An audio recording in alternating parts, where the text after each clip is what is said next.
नमस्कार दोस्तों। आज की कहानी किसी राजा की नहीं है, किसी करोड़पति परिवार में पैदा हुए व्यक्ति की भी नहीं है। ये कहानी है एक ऐसे इंसान की जिसने गरीबी और कठिन परिस्थितियों से निकलकर सफलता की सोच को दुनिया तक पहुंचाया। उसका नाम था नेपोलियन हिल। नेपोलियन हिल का जन्म 26 अक्टूबर 1883 को अमेरिका के वर्जीनिया राज्य के एक छोटे से ग्रामीण इलाके में हुआ था। उनका बचपन बहुत साधारण परिस्थितियों में बीता। परिवार आर्थिक रूप से समृद्ध नहीं था और जीवन आसान नहीं था, लेकिन उनके अंदर बचपन से ही एक खास चीज थी, जानने की इच्छा। वो लोगों को ध्यान से देखते थे, उनकी सफलता को समझना चाहते थे। वो जानना चाहते थे कि आखिर कुछ लोग कठिन परिस्थितियों के बावजूद आगे कैसे निकल जाते हैं। यही सवाल आगे चलकर उनकी पूरी जिंदगी की दिशा बदलने वाला था। युवा अवस्था में नेपोलियन हिल ने लेखन का काम शुरू किया। वो लोगों के जीवन और उपलब्धियों के बारे में लिखते थे। इसी दौरान उनकी मुलाकात उद्योगपति एंड्रू कार्नेगी से हुई।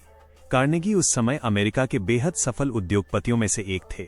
हिल ने उनसे बातचीत के दौरान महसूस किया कि सफलता केवल पैसा या किस्मत नहीं है। सफल लोगों की सोच, आदतों और काम करने के तरीके में कुछ समान बातें थीं।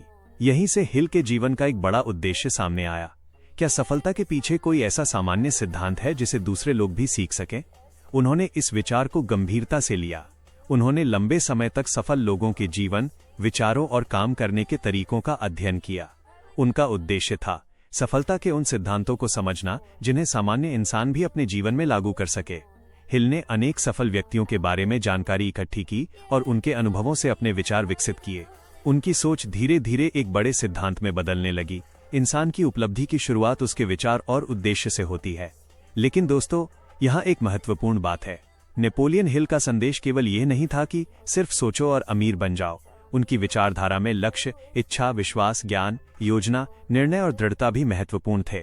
इसी विचारधारा का सबसे प्रसिद्ध रूप उनकी पुस्तक थिंक एंड ग्रो रिच में सामने आया। यह पुस्तक 1937 में प्रकाशित हुई। किताब ने लोगों को यह सोचने के लिए प्रेरित किया कि सफलता की शुरुआत केवल बाहरी परिस्थितियों से नहीं होती। अगर आपके पास लक्ष्य नहीं है तो मेहनत बिखर सकती है। अगर लक्ष्य है लेकिन योजना नहीं है तो रास्ता कठिन हो सकता है। अगर योजना है लेकिन दृढ़ता नहीं है तो पहली असफलता आपको रोक सकती है। इसलिए हिल ने सफलता को कई सिद्धांतों के माध्यम से समझाने की कोशिश की। उनमें सबसे पहले आता है डिजायर यानी इच्छा। आपको पता होना चाहिए कि आप वास्तव में क्या चाहते हैं। इसके बाद आता है फेथ यानी विश्वास। आपको अपने लक्ष्य की दिशा में आगे बढ़ने का विश्वास रखना चाहिए। फिर आता है नॉलेज यानी ज्ञान। जिस क्षेत्र में आगे बढ़ना है उसमें सीखना जरूरी है। फिर प्लानिंग यानी योजना। सपने को वास्तविक बनाने के लिए व्यवस्थित योजना बनानी होती है। और फिर आता है सबसे कठिन हिस्सा, परसिस्टेंस यानी दृढ़ता, यानी मुश्किल आने के बाद भी प्रयास जारी रखना। नेपोलियन हिल की अपनी यात्रा भी आसान नहीं थी। उन्हें जीवन में आर्थिक और व्यावसायिक कठिनाइयों का सामना करना पड़ा। उनके कई प्रयास सफल नहीं हुए, लेकिन उनकी सबसे बड़ी ताकत यही थी कि वे अपने विचारों और लेखन के माध्यम से लगातार आगे बढ़ते रहे। उन्होंने सफलता के बारे में लिखना और बोलना जारी रखा। धीरे धीरे उनका नाम सफलता और व्यक्तिगत विकास से जुड़े साहित्य में प्रसिद्ध होने लगा। उनकी किताबों और व्याख्यानों ने लाखों पाठकों को प्रभावित किया। लेकिन उनकी कहानी की सबसे बड़ी सीख पैसा नहीं है। सबसे बड़ी सीख है अपने जीवन की दिशा को समझना। कभी कभी इंसान के पास संसाधन कम होते हैं, लेकिन अगर उसके पास सीखने की इच्छा है तो वो आगे बढ़ सकता है। कभी लोग उसका मजाक उड़ाते हैं, लेकिन अगर उसके पास स्पष्ट लक्ष्य है तो वो दूसरों की बातों से विचलित हुए बिना आगे बढ़ सकता है।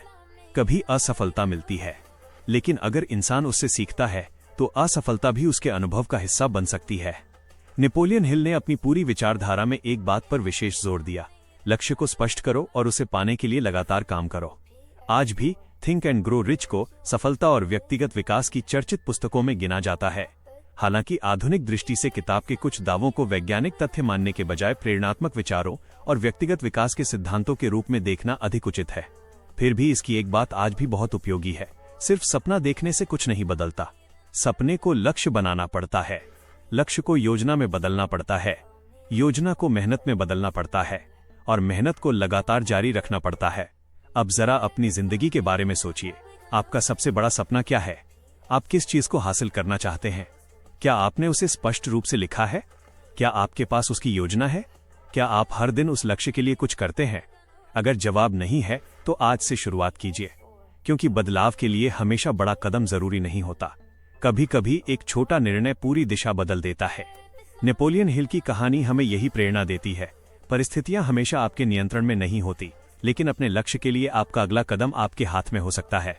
इसलिए सपना देखिए, सीखिए, योजना बनाइए, मेहनत कीजिए, गलतियों से सीखिए और मुश्किल आने पर खुद से कहिए, मैं रुकूंगा नहीं, मैं अपना तरीका बदल सकता हूं, लेकिन अपनी कोशिश नहीं छोड़ूंगा। यही नेपोलियन हिल की कहानी की सबसे बड़ी प्रेरणा है और शायद यही थिंक एंड ग्रो रिच का सबसे महत्वपूर्ण संदेश भी है। अपनी सोच को लक्ष्य से जोड़िए, लक्ष्य को योजना से और योजना को लगातार कार्रवाई से, क्योंकि एक विचार, एक लक्ष्य, एक निर्णय और लगातार मेहनत कभी कभी पूरी जिंदगी की दिशा बदल सकती है। धन्यवाद।